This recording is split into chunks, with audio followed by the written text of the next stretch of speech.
We begin with the anticipated state takeover of the Houston Independent School District. The Texas Education Agency is officially stepping in.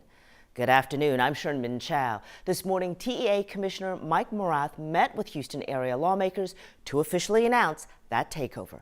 HISD is the largest district in Texas with 187,000 students and 274 schools. We have team coverage breaking down that takeover and what it means. Ugochi Iloka live from HISD headquarters. Michelle Choi is at Wheatley High, and Anna Bennett live at the state capitol. The biggest change coming out of this state takeover is a change in leadership. The TEA will appoint a board of managers of 9. They'll assume the powers and duties of the elected school board. And this is what we know so far. Commissioner Morath saying that the state takeover will not start until June, so after the school year. We also know that the TEA will not be closing any schools. And we're told Superintendent Millard House II and the entire board of elected trustees will be replaced. The Texas Education Agency sent a 9-page letter, we've got a copy here, to the superintendent and the board of trustees outlining the next steps of the takeover. Ugochi Iloka joins us now live from HISD headquarters with the statement from the school district. Ugochi. Hey, Sherman, first I want to note that there are no HISD school administrators here to respond to the TEA takeover at the Hattie Mae Educational Support Center because the building's closed. They are out for spring break. However, as you mentioned, Superintendent Millard House II, he did respond and sent us a statement. Now, just to keep in mind, him along with the elected HISD board will be removed. Now, here is a statement regarding Texas Education Agency takeover. It reads as follows. I stepped into my role, understanding the obstacles we face as a district, including a looming TEA intervention. My team and I remain focused on building a framework that prioritizes a high-quality educational experience supported by world-class talent for all students. I am proud to say in the last 19 months, we have already seen vast improvements. Because of the hard work of our students, teachers, and staff, we have lifted 40 of 50 schools off the D or F TEA accountability ratings list. Together with our parents, community members, and leaders, we developed the district's first comprehensive 5-year strategic plan to build a better HISD. Today's announcement does not discount the gains we have made district-wide. I am confident our educators and staff will continue to do the necessary work to ensure positive student outcomes at every level for our students and families. It is education as usual, and the school year continues as normal.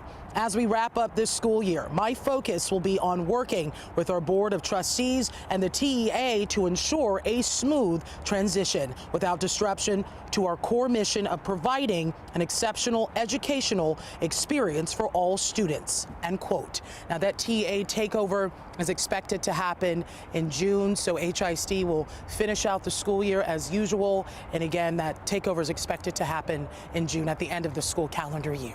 Reporting live in Northwest Houston, Ugochi Iloka, KHAU 11 News. Sherman? All right, thank you, Ugochi.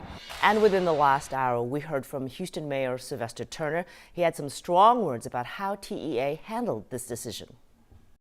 No community engagement, no engagement with the parents, no information being provided to the students, dropping this in the midst of spring break, creating a great deal of disruption, anxiety, and stress. Okay? The state deserves enough. So who takes them over? Mayor Turner says his sources tell him that the TEA has already decided on a replacement for HISD superintendent, somebody from Dallas.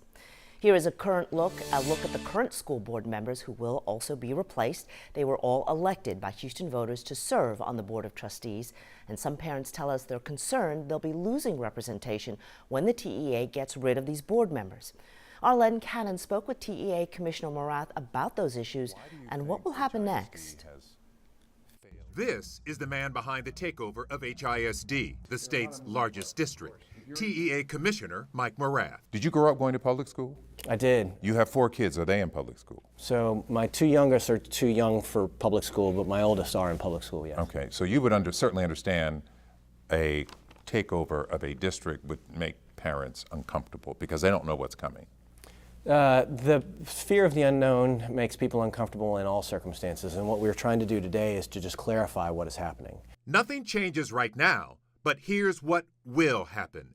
Both HISD Superintendent Millard House II and elected school board members will be replaced.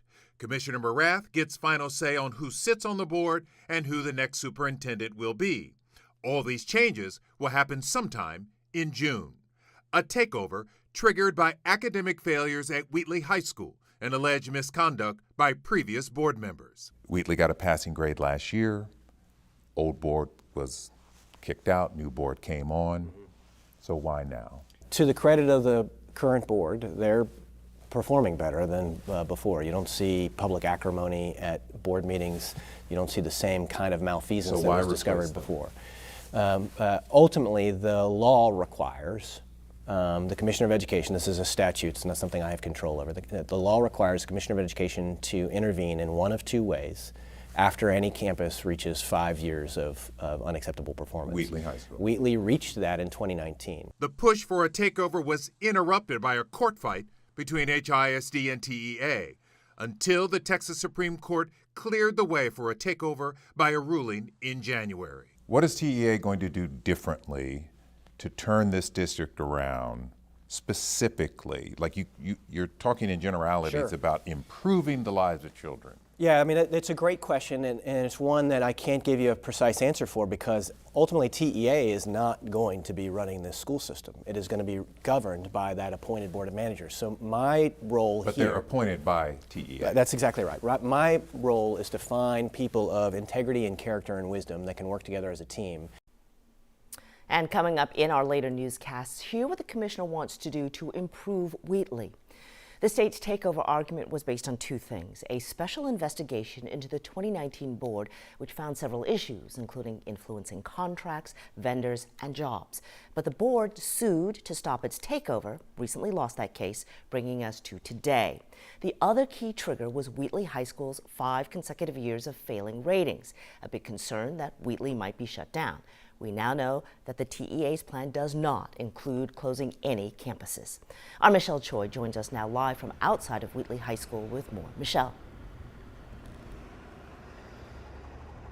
Hey Sherman, yeah, for years and even more so for the last few weeks, questions about the future of Wheatley High School has been top of mind for so many living here in this Fifth Ward community. As you mentioned, the Texas Education Agency says it now has no plans of closing any schools, including this historic high school. Now, Wheatley High School's poor performance was one of the main reasons talks about the takeover first began back in 2019 when the school once again received a failing grade. Since then, both Wheatley High and HISD as a whole have made great strides, with Wheatley getting a C rating last year. Opinions are mixed about today's decision. Some community members I talked to, like Art Smith, a Wheatley High alum and a member of the Shared Decision-Making Committee, which is an advisory board for the principal, say he's thrilled about the takeover and believes it's the right step in saving the school and district. In fact, we ran into Art early this morning as he went live on his social media channel rallying for it. I love the fact that they are taking it over because this is the first time, due to the House Bill 1848, that some accountability is going to really be in place and some accountability is really going to be enforced. You know, this school has been targeted to be closed for many, many years, and we still standing, and we're not going anywhere.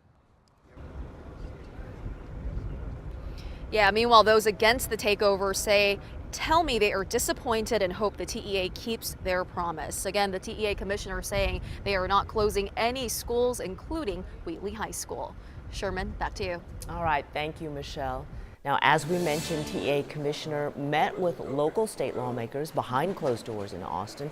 Our Adam Bennett has been covering this for days in the state capitol. He was waiting outside that room to find out more. And Adam, you spoke to the lawmakers. What did they tell you?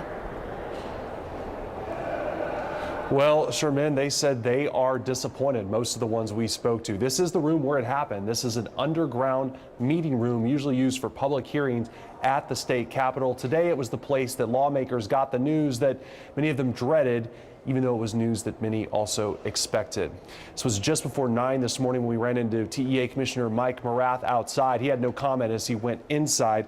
Inside, though, those lawmakers told us that he spent about an hour or so explaining what to expect next. Now, they tell us that he did not offer specifics on what changes a board of managers would make to improve HISD. Some of those lawmakers we talked to, many of them Democrats, expressed disappointment. They called today a dark day for HISD. However, the author of the amendment to a 2015 bill that actually allowed this takeover to happen, he believes that this move is necessary. Here's what he had to say.